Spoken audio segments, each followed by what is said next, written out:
drop tonight.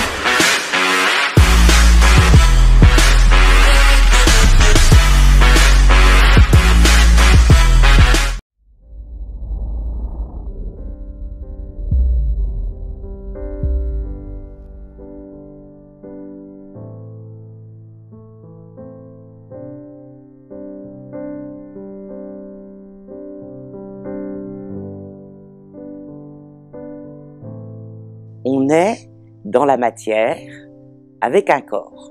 Il ne s'agit pas du tout de nier cette matière. C'est pas quand on sera sur un autre plan de conscience qu'on vivra la matière. Donc vivons-la pleinement. Mais en même temps, ne vivons pas que la matière. Nos 5 sens, si précieux pour accepter et voir la beauté du monde, ne nous permettent pas de voir toute la beauté du monde. Par exemple, on n'entend pas les ultrasons, on ne voit pas les ultraviolets ni les infrarouges. On a donc une vue de la réalité qui est très partielle.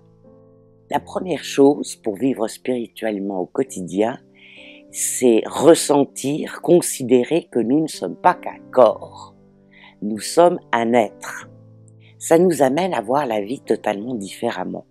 Nous avons une fâcheuse propension à nous faire du souci, à nous bloquer, à ne pas avoir confiance, à douter de nous. Alors que, en fait, quand nous avons la certitude que nous sommes une âme, un esprit, une âme, qui s'est incarnée pour faire l'expérience de la matière, pour faire l'expérience d'une vie, on sait très bien qu'on va être aidé, qu'on va être soutenu, que le monde n'est pas contre nous, que nous sommes là pour nous réaliser. J'ai des patients qui me disent « mais alors, je n'aurai plus jamais de soucis, je n'aurai plus jamais de problèmes, je suis vraiment obligée de les décevoir. Nous avons tous des soucis, nous avons tous des problèmes. La vie terrestre est faite de ça. » Ce qui va faire que nous allons vivre spirituellement, c'est que nous allons prendre les problèmes autrement et qu'on ne va pas se sentir victime d'un funeste sort. On va se dire « bon, qu'est-ce que je suis en train d'apprendre?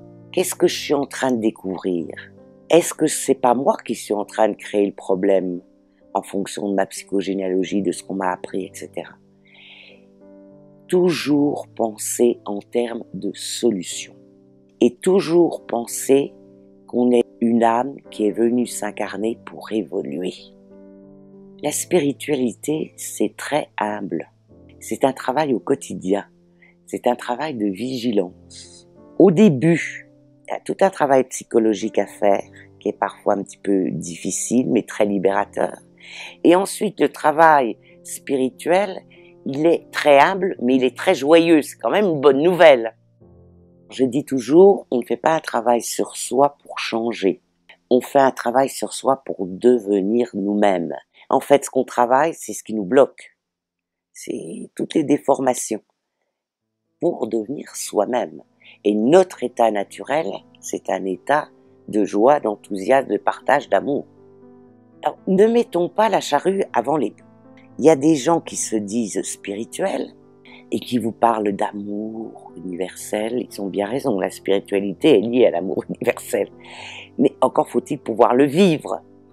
Et ils nous disent faut pardonner, faut aimer, oui, mode d'emploi. Difficile. Et ces gens-là ont la conscience qu'on est là pour s'épanouir, pour cultiver un merveilleux jardin. Et seulement le problème, c'est que le jardin ne peut pas pousser parce que la terre n'a pas été préparée. Et à l'inverse, en psychologie, en psychothérapie, vous avez des gens qui remuent la terre. Je suis psychothérapeute, c'est nécessaire de travailler la terre. Mais il y a un moment où il faut passer à autre chose et passer justement à une vie plus spirituelle, qui est plus joyeuse, plus heureuse et qui sait planter un jardin qui va grandir. Alors, j'ai vraiment des patients très différents. On touche aussi bien les problèmes affectifs, les problèmes psychogénéalogiques, bien sûr, les problèmes professionnels. Le travail initial, c'est être conscient de nos émotions, de nos sentiments, de nos ressentis. On ne peut pas vivre une vie spirituelle si on est encore dans d'infinies haine, frustration, ressentiment, colère, injustice, regret. il faut vraiment que ce soit apaisé. Si on veut que la lune se reflète sur un lac, il faut que la surface de l'eau du lac soit calme. Il y a tout un travail pour calmer nos émotions. C'est apprendre à avoir confiance en soi et construire son présent et son futur. Quand vous avez appris à marcher, vous vous êtes jamais dit que vous n'y arriveriez jamais. Vous avez recommencé parce que ça vous plaisait, parce que vous aimiez ce que vous faites et que vous vouliez y arriver. Vous n'êtes même pas posé la question, c'était dans votre nature. Vous êtes tombé et tombé et tombé et vous avez recommencé jusqu'à y arriver. Vous n'avez pas dit qu'est-ce que les autres vont penser de moi. Vous l'avez fait parce que c'était votre fort intérieur, votre besoin physiologique, psychologique. Et bien, il faut continuer à retrouver ça. C'est ça la vie. J'aime beaucoup quand Deepak Chopra dit dans la loi du moindre effort, l'herbe ne se propose pas de pousser, elle pousse. Elle n'a pas d'effort à faire. Or nous, on imagine qu'il faut faire des tas d'efforts pour réussir, on ne sait pas quoi. Tout le travail psychologique et spirituel, c'est se retrouver notre âme et retrouver notre joie et notre créativité. Et passer de l'enfant intérieur cabossé à l'enfant intérieur sacré qui veut tout le temps découvrir. Alors, il y a beaucoup de gens qui disent « Mais quelle est ma mission sur Terre ?» Et notre mission sur Terre, c'est ce qu'on est en train de vivre. Alors, il n'y a pas des choses qu'il ne faut pas changer quand on a envie de se reconvertir professionnellement, faire des projets. Je n'ai pas dit ça du tout, il ne s'agit pas de rester statique. Mais les gens s'imaginent qu'avoir une mission, c'est être célèbre, c'est faire des choses extraordinaires. Pas du tout. Notre mission, elle est avant tout d'aimer. Or, notre âme, elle vibre au niveau de l'amour universel et de l'amour inconditionnel. Mais ici, qu'est-ce que c'est dur d'aimer de façon inconditionnelle. C'est extrêmement difficile. Et c'est ça le chemin. Alors commençons par le commencement. S'aimer soi-même. Mais la plupart des gens passent leur temps à se critiquer, à pas aimer ceci, à pas aimer cela. Ils se décortiquent dans tous les sens pour être mécontents d'eux-mêmes. La plupart de nous ont un bourreau intérieur qui les flagelle tout le temps, qui les limite, qui les critique. S'aimer soi-même, c'est prendre soin de soi. C'est se traiter au moins comme on traiterait un ami. C'est pas se prendre pour la 8e merveille du monde. On est unique, c'est déjà ça. On a des qualités, on a des défauts. Puis qu'est-ce que ça veut dire, qualité-défaut? Cessons les jugements. Bon, c'est prendre soin de soi, c'est prendre soin de son corps. C'est parfois oser dire non. Alors on n'ose pas dire non parce que on a peur de pas être gentil. On a peur de pas être le bon petit ou la bonne petite. On a peur de déplaire. On a peur d'être mal jugé. Mais on ne peut vraiment dire oui que quand on sait dire non. Parce que on se laisse entraîner dans plein de choses, on dépanne, et on se perd de vue, quoi. Qu'est-ce que j'ai envie de faire? Qu'est-ce que je sens juste pour moi? Qu'est-ce que je sens juste pour l'autre? Contrairement à ce qu'on croit, si on ne s'aime pas soi-même, on ne peut pas vraiment aimer les autres. Parce qu'on va traiter les autres comme on se traite nous-mêmes. Alors si on est un bourreau pour nous-mêmes, ben il y a fort de chances qu'on critique beaucoup les autres et qu'on se plaigne beaucoup et qu'on soit victime.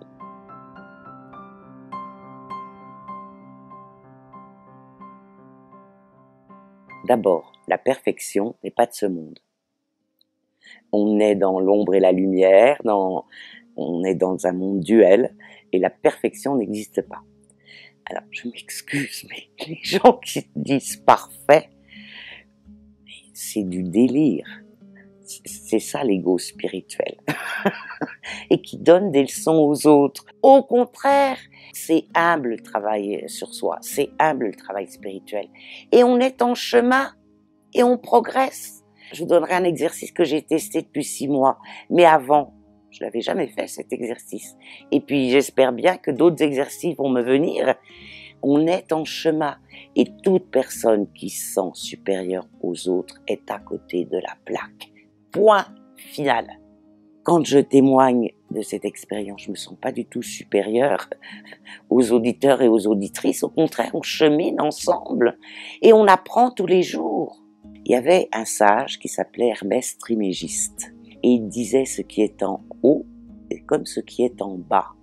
Le travail spirituel, c'est pas cuit les petits oiseaux, c'est s'ancrer, au contraire, c'est s'enraciner, c'est vivre pleinement ici et maintenant, avec cette conviction, certitude vécue qu'on est une âme. Mais il ne s'agit pas de s'évaporer et de croire n'importe quoi, parce que tout ça, ça évite de travailler vraiment sur soi. Et puis, de quel droit on donne des leçons aux autres? Chacun apprend des autres. Donc, la personne qui vous dit « mais comment, tu ne fais pas ci, tu ne fais pas ça, je vois tes manques », c'est ridicule. Et qui peut comparer les uns aux autres? Qu'est-ce qu'on peut savoir, incarner sur cette terre, de qui est élevé spirituellement et qui ne l'est pas? Peut-être que le balayeur dans la rue ou le SDF est beaucoup plus évolué que certains qui se prennent pour des gourous. Donc on ne peut pas juger. Déjà, on ne peut pas juger psychologiquement. Alors comment on peut juger spirituellement? C'est impossible. Impossible. Donc un peu de simplicité, d'humilité et surtout, c'est un chemin. Et nous sommes là pour évoluer. Le jour où nous n'aurons plus à évoluer, on ira sur un autre plan de conscience.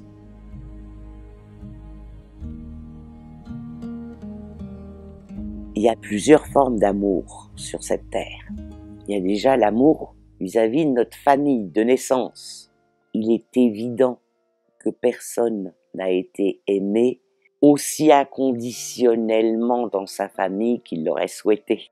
Et oui, nos parents n'étaient que des êtres humains. Ciel alors, c'était pas des dieux. Et puis, nous n'étions aussi qu'un enfant normal, pas parfait, pas Dieu non plus. Forcément, c'est pas facile. Donc, la guérison d'une psychogénéalogie, c'est d'abord voir qu'il y a eu des choses positives dans sa famille, beaucoup plus que l'on croit, et de les utiliser. Et puis, ce qui a été pénible, parfois même très douloureux, on est bien d'accord, il ne s'agit pas de nier la souffrance, comment ça nous a construit. Une amie me disait récemment: « Mais mes parents ne me soutiennent pas et moi je voudrais changer de travail. » Je lui ai dit, je ne suis pas très gentille, je lui ai dit gentiment: « Mais peut-être que ça vous force à justement avoir la force de le faire. » Ne pas prendre les problèmes comme des ennemis. Et notre famille a été ce qu'elle est, mais grandir à partir de cette famille pour oser devenir soi-même. La guérison d'une psychogénéalogie, c'est quand on a guéri en soi les séquelles et qu'on en fait quelque chose d'utile. Et puis, alors dans notre société, ce qui est extrêmement valorisé, c'est l'amour amoureux. Tout le monde pense qu'en trouvant l'âme sœur, ça va être la panacée universelle. Mais le couple, c'est pas du tout ça. On tombe jamais amoureux par hasard, parce que quand on tombe amoureux, on projette sur un homme, une femme, l'idéal que l'on a en soi. Alors, il y a un moment évidemment délicieux, on est tout fasciné, tout content, sur un petit nuage au 7e ciel. Mais ça se gâte vite. D'abord, parce que comme on met l'autre sur un piédestal, on commence à se contorsionner dans tous les sens en se disant oh, « j'ai peur qu'il me rejette, j'ai peur qu'elle me rejette, j'ai peur de ne pas être assez à la hauteur ». Dans le meilleur des cas, quand tout se passe bien, quand chacun est d'accord, en harmonie, tout d'un coup, on s'aperçoit que la personne, elle n'est pas parfaite. Elle a des défauts. Alors, il y en a qui rejettent tout. Or, la personne parfaite, ça n'existe pas. Mais il y a toute une adaptation avec ses défauts. Il y a des répétitions de la psychogénéalogie, c'est immanquable. Donc, il va y avoir tout un travail pour que l'amour-passion des premiers jours évolue dans un vrai amour. Et le vrai amour, c'est respecter l'autre, c'est se respecter soi, et c'est avancer ensemble. On imagine que l'amour amoureux, le couple, on n'a rien à faire, ça va de soi. C'est pas vrai du tout. C'est un énorme travail de vivre à deux. Parce que l'autre va nous titiller sur nos nos petites failles, ce qu'on n'a pas travaillé. Un couple, c'est un choix. C'est le choix d'avancer ensemble et de cheminer ensemble. On reproduit aussi souvent d'aimer quelqu'un qui va ressembler à notre père, à notre mère, etc. Il y a des couples qui marchent très bien et qui se guérissent de deux pères autoritaires, par exemple, ou de deux mères semblables. C'est très subtil l'alchimie qui se fait quand on tombe amoureux. Et effectivement, il y a une part où parfois l'autre est une partie de nous réalisée. Il faudrait aussi faire des réunions de couple. Tous les mois, s'accorder un petit rendez-vous agréable en se faisant le point sur son couple. Qu'est-ce que je peux améliorer? Beaucoup de choses, de la vie pratique, que ce soit la cuisine, les courses, être propriétaire ou non de son appartement, l'argent, la façon dont on dépense, l'éducation des enfants, tout ça, c'est le fruit de notre psychogénéalogie. Alors chacun défend mordicus qu'il a connu. Donc, essayons de s'ouvrir à l'autre. On progresse beaucoup plus si on vit en couple. Mais il faut savoir aussi que c'est beaucoup d'énergie, de temps et d'amour.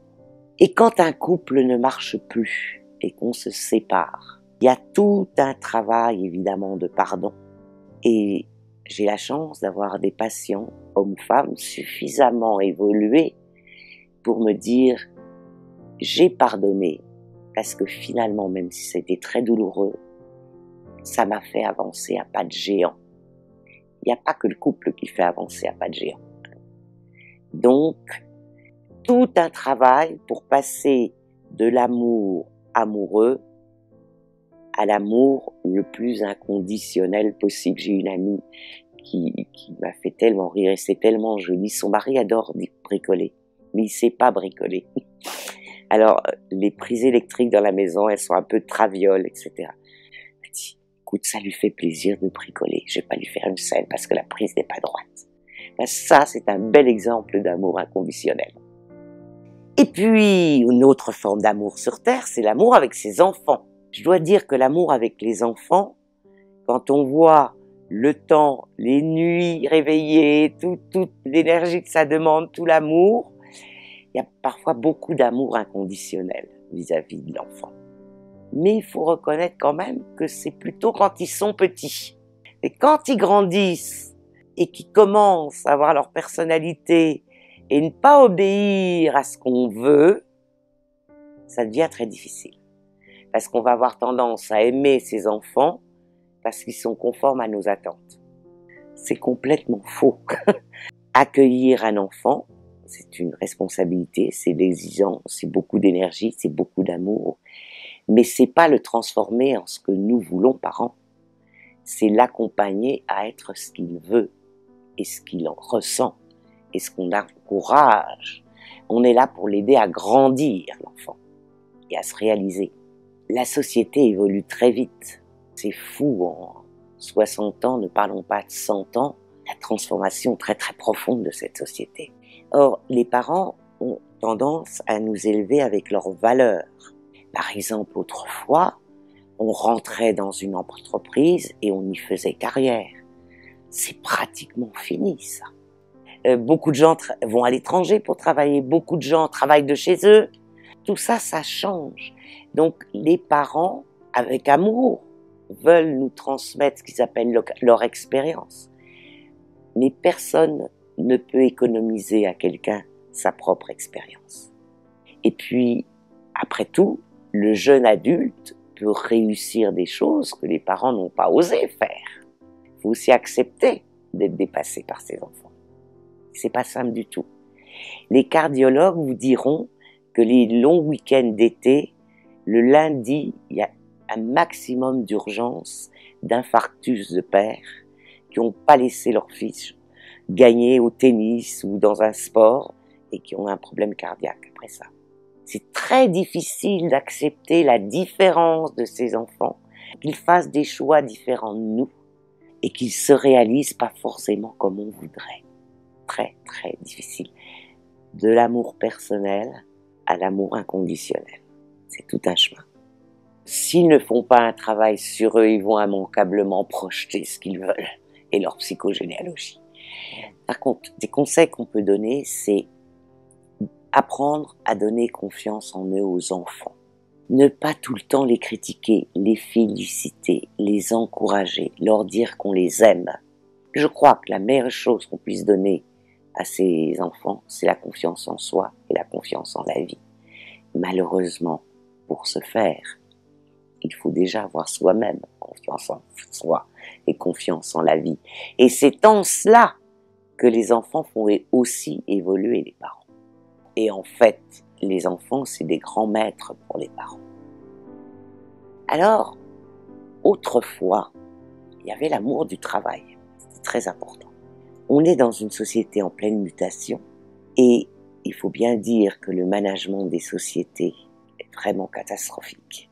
Une société devrait être basée sur sa vraie richesse, qui est la richesse de ses employés. Et malheureusement, il y a des sociétés où c'est vrai, mais il y a beaucoup de sociétés où ça ne l'est pas. Donc le travail est de plus en plus dévalorisé. C'est quand même terrible. C'est l'impuissance d'une société complètement matérialiste, qui donne des modèles de réussite qui sont erronés et qui ne croit pas à la valeur de l'être humain et au progrès de l'être humain. On est complètement formaté dans une société malade, il faut quand même bien le dire. Et nous avons le devoir d'être heureux, le devoir de nous réaliser. On passe plus de temps au travail qu'avec les personnes que l'on aime. Donc, comment essayer d'aimer le plus possible son travail? Mais il y a des cas où c'est pas possible. Alors, comment oser avoir le courage de changer? Souvent, il y a des façons de gagner de l'argent autrement. Alors, c'est peut-être pas des boulots très prestigieux, mais si on a besoin d'argent pour monter une activité qui nous plaise, où elle déshonore, et il y a des serveurs qui sont beaucoup plus heureux, des serveurs de restaurants qui sont beaucoup plus heureux, des cadres supérieurs qui frisent le burn-out. Là aussi, il faut changer complètement nos méthodes. En entreprise, dans les relations avec le patron, les collègues, il y a beaucoup de choses de la psychogénéalogie qui peuvent se répéter aussi. Essayez d'aimer ce que l'on fait et, si on n'est vraiment pas à sa place, l'univers va nous aider à trouver autre chose. J'ai une journaliste suisse qui m'a recontacté, avec laquelle j'avais beaucoup travaillé par des émissions radio, qui est en train de monter une émission spécialement sur les gens qui ont complètement changé de travail. C'est génial. Il y a tout un phénomène de réflexion sur le sens de notre vie. Et je suis désolée, le travail fait partie du sens de notre vie. Alors, je suis bien d'accord que l'idéal, c'est de faire un travail où on n'a pas l'impression de travailler. Et ces gens-là travaillent sur beaucoup plus d'heures en général, parce qu'ils sont passionnés par ce qu'ils font. Prenez très au sérieux votre situation professionnelle et ne subissez pas. Vous valez beaucoup mieux que subir votre travail. The biggest problem on the planet today is fear. The reason that fear is a problem, of course, is that it affects everything. Everything we think and say and do, all the decisions and choices we make, all of our reactions, all of our responses, everything that we're experiencing can come from only one of two places. Conversations with God has made that very clear to me. We're either coming from love or we're coming from fear. And my observation is that most people, most of the time, and myself, more than I would like to acknowledge, coming from fear. So we have to look at our fears and find out, what is fear anyway? What is it all about? What are we afraid of? First of all, as I observe it, we're afraid of life itself. We're afraid of life because we're afraid of death. Conversations with God says that all fear, ultimately, is a fear of death. If you're not afraid to die, then you're not afraid to live. You want to know what fear is defined? The definition of fear is the thought that we are not going to be able to have something we think we need. It's as simple as that. A person who doesn't need anything has no fear of anything. When I don't need anything from you, I don't fear you. That creates true fearlessness, and most spiritual masters reside in that place, a place of utter fearlessness. So when I begin to look at my own fears and begin to feel them, and when I have an idea that my fears are starting to, how do I say this, overcome me, overpower me almost, paralyze me, because all of us have been paralyzed by fear at one time or another, I take a close look at, what do I think I need? More often than not, almost all the fears that I see people experiencing have to do with relationships of one kind or another, and especially those delicate relationships that we call romantic. First, I'm afraid that no one's going to love me, and then I'm afraid if somebody does, I'm going to lose the love. And how I solve that, when I do, except when I don't, but how I solve that when I do, how I get into a place of what I want to call spiritual health, is when I understand who I truly am and that I actually don't need the love of another or any other in order to experience who I truly am, in order to experience serenity, peace, joy, happiness. Every time I think that my joy is obtainable, or that I'm sourced with my joy, that my joy comes from someplace outside of myself, I get into fear. Every time I'm clear that the source of my joy does not exist outside of myself, but is given to me, from me, by me, my fear disappears. And here's the irony of that. I then become much more attractive to people, and what I was afraid of, that people would walk away from me, in fact, doesn't happen. The reverse happens. People are attracted to me, because all people are attracted to other people who are firm and strong, not arrogant, but aware, and reside deep inside of themselves. If I feel that you need me so much, then my next fear will be I can't give you what you need, and that's why I'll lose you, you see. So people who present themselves to the world as serene and peaceful and joyful and innately happy, these are people who are aware that their happiness, their joy, and their peace comes from within. And that's, I think, the spiritual journey. That's the path to transformation. That's the movement away from fear. And if you live your life filled with inspiration and excitement, soon there's nothing to be afraid of. And it becomes the great joy it was always intended to be.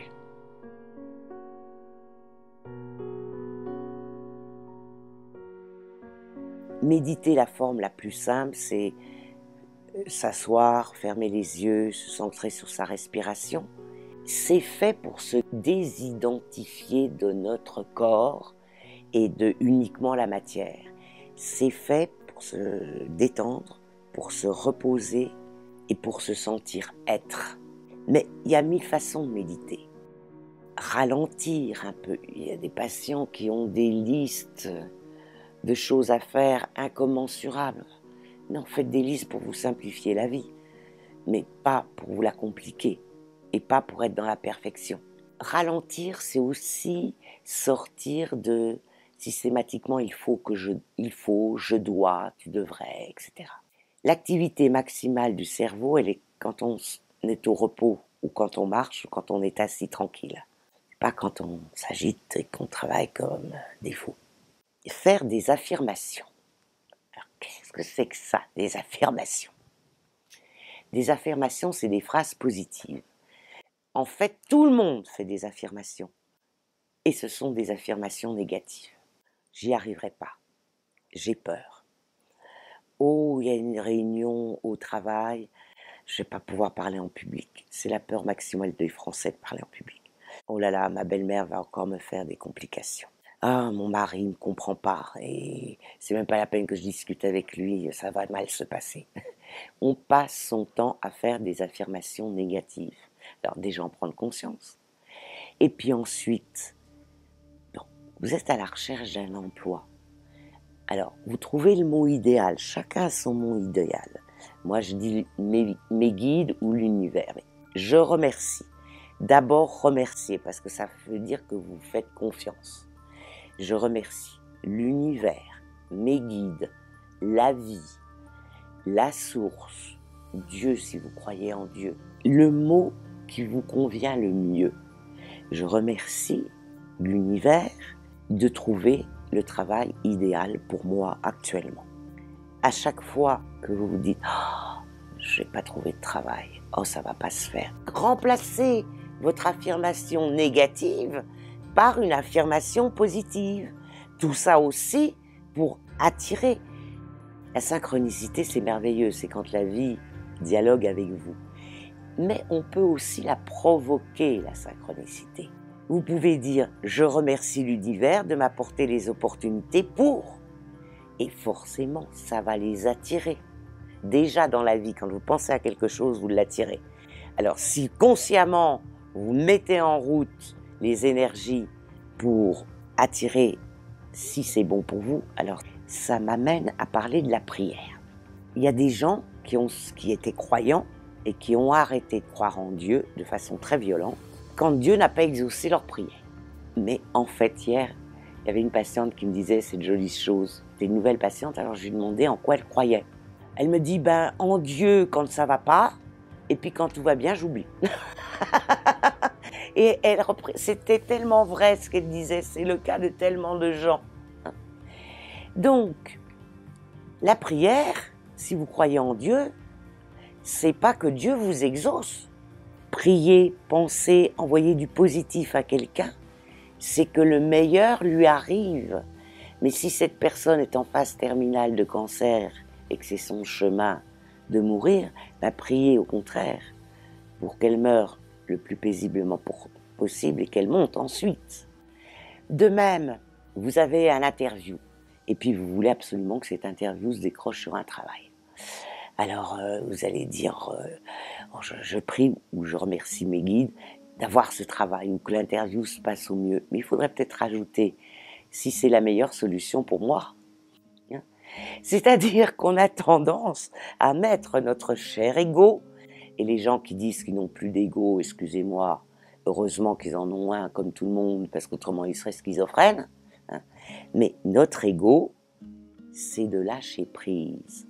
Et la grande force, c'est quand on fait tout ce que l'on peut, mais qu'on lâche prise ensuite sur les résultats. Il y a une phrase merveilleuse de Deepak Chopra qui dit « N'ayez jamais une idée très précise de ce que vous allez faire l'année prochaine. » Et pourtant, Dieu sait si Deepak Chopra a travaillé la force de l'intention, etc. Parce qu'il dit « Autrement, vous allez vous priver des champs du possible. » Donc, lâcher prise, très très très important. On croit que lâcher prise, c'est ne rien faire. C'est pas du tout ça, c'est l'inverse. Lâcher prise, c'est faire tout ce que l'on peut, mais ensuite laisser l'univers agir. Et parfois, l'univers vous apporte des choses que vous n'aviez pas prévues et qui sont beaucoup mieux. L'univers est toujours beaucoup plus intelligent que nous. On ne peut pas créer du nouveau qu'on ne connaît pas. Dans le tarot de Marseille, le nombre de la carte du renouveau, c'est l'arcane 13. Elle n'a pas de nom. Comment vous voulez nommer un changement si vous ne l'avez pas vécu? Donc, lâcher prise, c'est mettre son ego en repos et faire confiance avec l'univers qui sait beaucoup mieux que nous ce que nous avons besoin. Si quelqu'un m'avait dit il y a des années que je vivrais à Los Angeles, que je vivrais en plus en français à Los Angeles, que je travaillerais avec des Français et je travaillerais la moitié du temps avec la France, je ne l'aurais jamais cru. D'abord, il n'y avait même pas les techniques pour ça. Et puis moi, je n'avais pas de rêve américain, j'avais jamais appris d'anglais. Et un jour, j'ai eu l'intuition et j'ai obéi à mon intuition.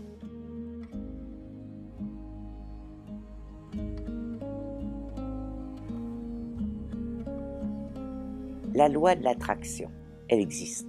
C'est pas je vais avoir tout ce que je veux. C'est j'attire ce que je suis et ce que je dégage.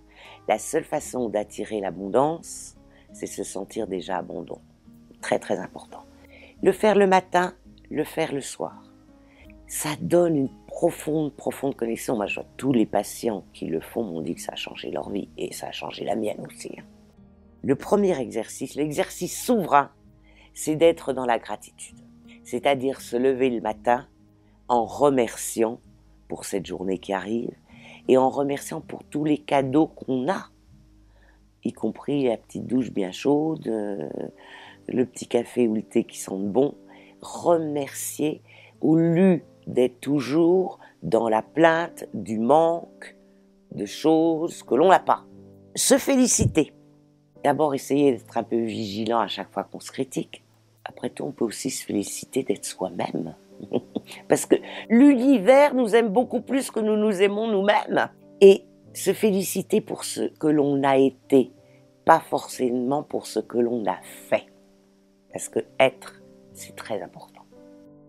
Parfois, un exercice spirituel, c'est oser faire une psychothérapie. Aller voir quelqu'un avec qui vous vous sentez bien, quelqu'un qui va vous faire travailler sur le passé, sur le présent, et quelqu'un qui ne va pas jouer les psychanalystes en vous disant rien. Quand il y a votre voiture en panne, vous n'allez pas voir un garagiste qui vous dit rien, il vous dépanne la voiture. Et bien c'est exactement pareil en psychothérapie. On est dans une société où on croit encore, notamment en France, qu'on va voir un psy parce qu'on est fou.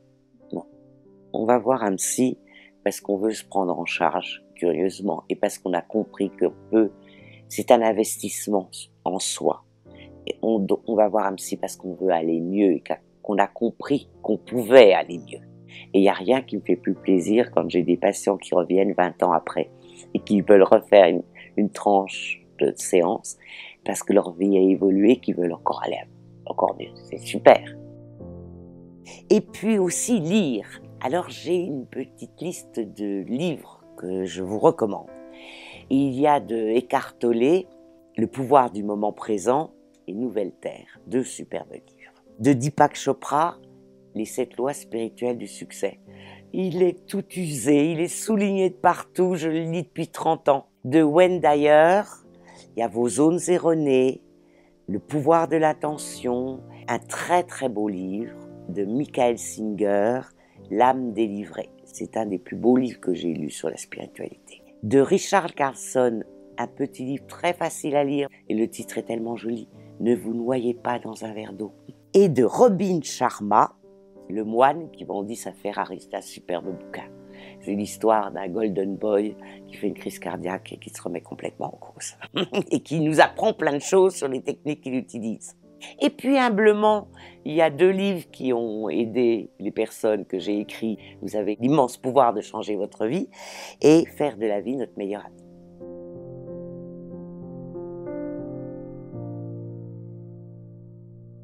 Actuellement, il y a beaucoup de gens qui prennent conscience des tortures qu'on fait aux animaux et qui deviennent végétariens. C'est très bien s'ils le souhaitent, si ça leur convient. Alors, si vous avez besoin, que vous sentez votre corps a besoin de manger de la viande, du poisson, etc., essayez de faire en sorte que la viande ait été élevée dans de bonnes conditions, etc., etc. Et on ne peut que se réjouir des mouvements de consommateurs qui font pression sur les abattoirs, sur les élevages, etc. Il y a aussi, alors j'espère que je vais choquer personne, une fois sur Internet, j'ai trouvé un commentaire dans ce sens qui disait « Mais c'est quand même curieux qu'on pense protection de la nature en matière de manque.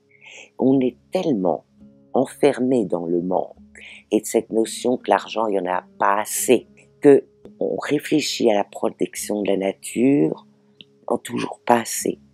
C'est vrai qu'il y a un problème d'eau, mais on peut peut-être le résoudre autrement. C'est vrai qu'il y a un problème énorme de pollution, mais c'est peut-être par l'industrie qu'on va réussir à dépolluer, etc.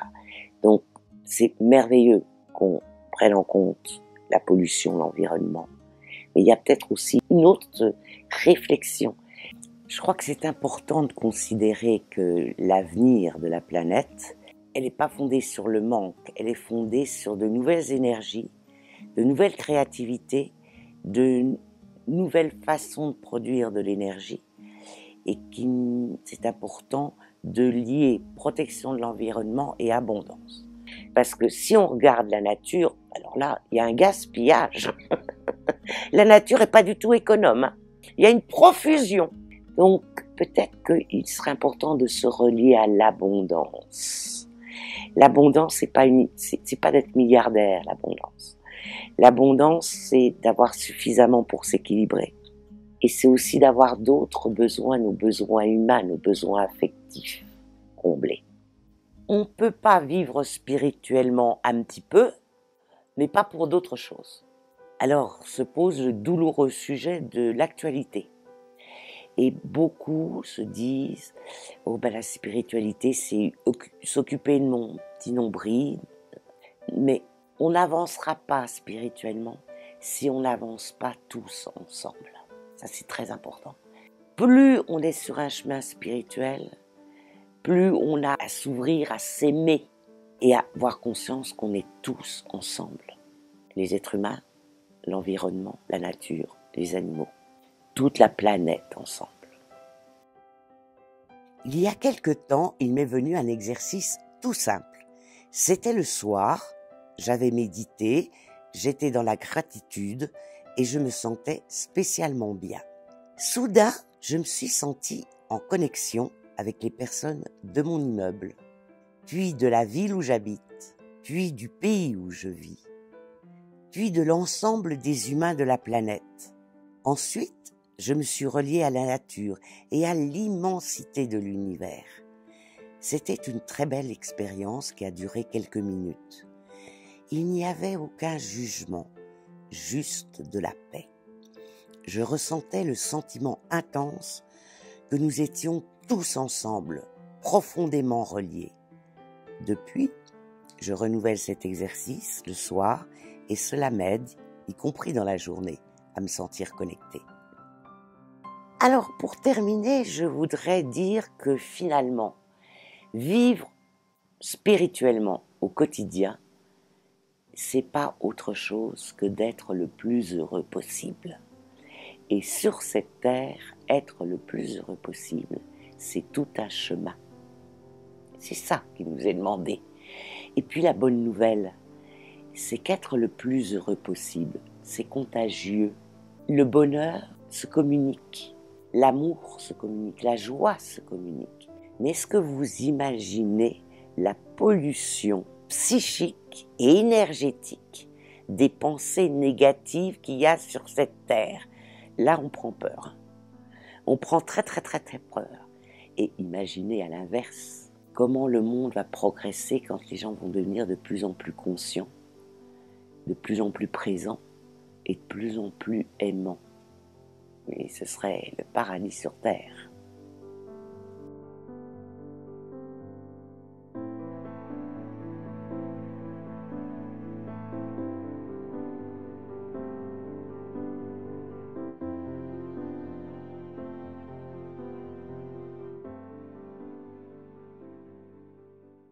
We drop tonight.